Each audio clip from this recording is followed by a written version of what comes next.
undergoing a little bit of construction on the Trans Am today.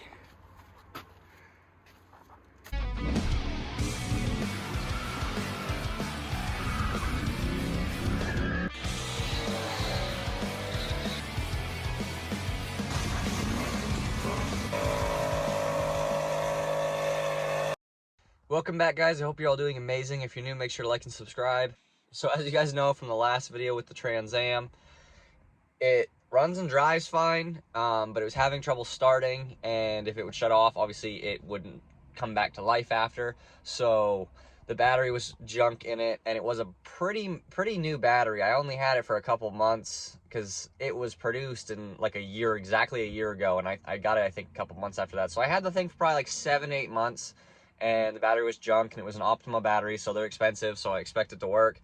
Brought it back to Napa, and very long story short, I ended up driving back and forth between 2 stores like 3 different times, and the Napa in gray basically gave me a very hard time, pretty much made fun of me, pretty much said that it was my fault that the battery died because I let the car sit for a month, a bunch of stuff. Like they were being pretty ignorant about it, and they didn't really want to help me at all. They kind of just wanted to blame me and call me stupid pretty much for buying an expensive battery in the first place. So I'm not a big fan of the gray Napa anymore. We're going to friggin' Advanced Auto and Wyndham for the most part now, or if we really have to hit Napa, it's Wyndham Napa. We don't mess with gray Napa no more because they're kind of ignorant there sometimes. So they wouldn't give my money back. They wouldn't give me store credit. The only thing that I managed to do was at the Wyndham store, I got a replacement battery for the one that was junk pretty much. So I put that in the Trans Am. So yeah, we have a new battery. So we're gonna take yet another Optima battery, put it back in the Trans Am now. New battery is in. Topped off a little more coolant since it sat. It went down just a tad, not because it's leaking, but the system's taking it in. Gotta make sure it's in neutral.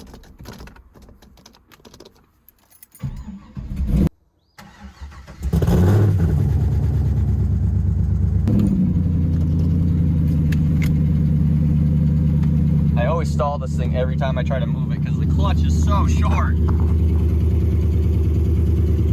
That's all she got, that's it. Like all the way down.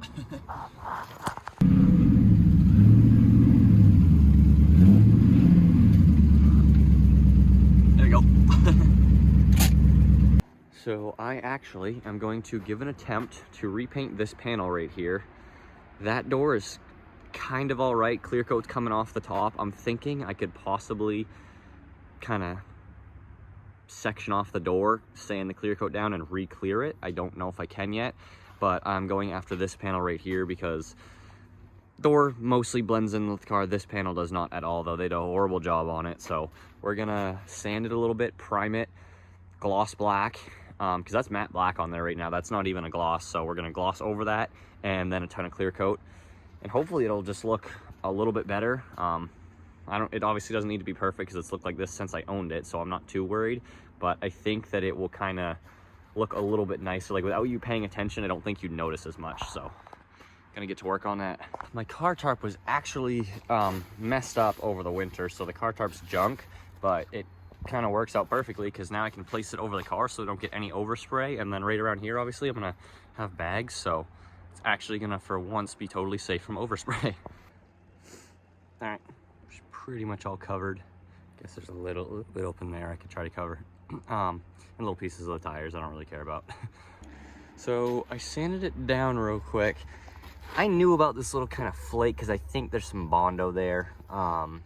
It probably would have been a good idea to fill it, but I didn't bring my Bondo stuff, and I'm not getting back in the truck to go take a trip, so I'm just gonna paint over that. Hasn't bothered me since I owned it, so it's not gonna bother me now.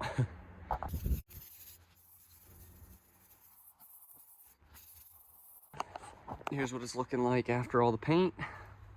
Definitely a lot shinier. It's not like a matte gray anymore.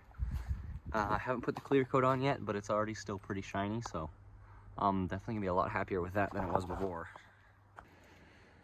Okay, finished up with some clear coat. Now I'm just letting it dry, and then I can start pulling off all the other stuff, and it should blend way better on the car. As you guys can probably see from the camera, it's like black now, like it's very dark. Before it was a very light gray color.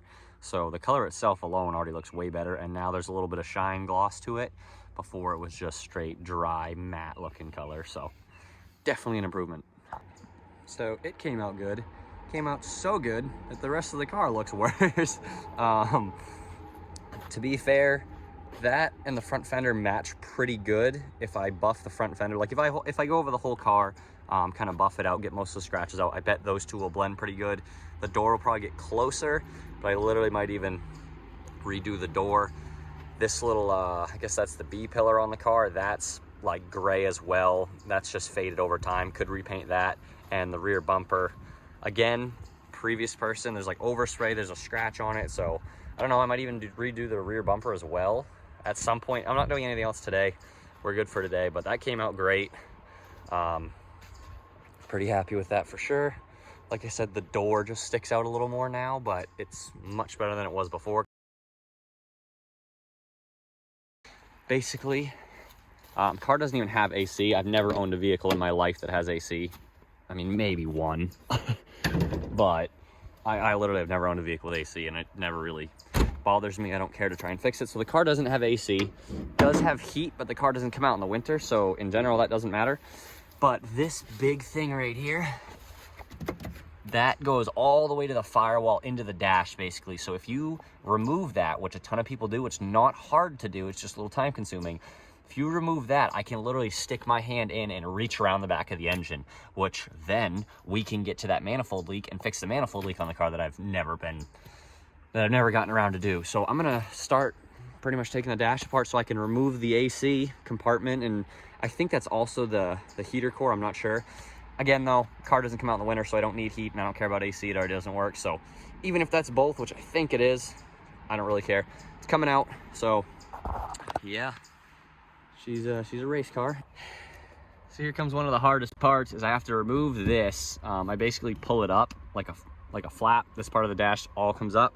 But of course, I drive a 2nd gen Dodge and an F-body Firebird. So they're like the most known vehicles for having the dash just crack. As you can see, it's cracked right there, right here. And I think that's actually it at the moment, but if I try to pop it up, it might break. So I might be buying a new dash. So I actually managed to completely detach it. The only thing I broke was right there, that's it. So now I can get under there and I can reach the bolts. So I actually did a good job. So we are about in where we need to be. Technically there is a ton of wires on the driver's side, and a lot of people in the videos will remove all the wiring and pull this thing and like put it in the seat over there. But I mean, I can reach this, and this is what we're going after. So I'm kind of just gonna give it a little tug here and there, pull it out of the way, and get that thing removed. So I got it out. I still have to get it out of the car itself, but this thing is friggin' huge, dude. Like, damn. It's like the size of the transmission. Wow, that thing is like actually literally the size of the transmission. That's friggin' huge. So here you go, guys. This is what I mean. Now all this space, like there's only wiring over there for, you know, main attraction stuff. And look at this. That extremely hard spot to reach on the Trans Am is now the easiest thing to reach. Spark plug right there is easy. Plug wire. Cracked my dash a little bit more, but not a lot. So, wow. Took me, honestly, it took a little while. It was not the hardest thing in the world, but definitely not the easiest. And now with the wiring, we're removing those so we can even reach back here. Like, we can reach everything now. That was the most difficult corner of the car. And now it is the easiest part of the car.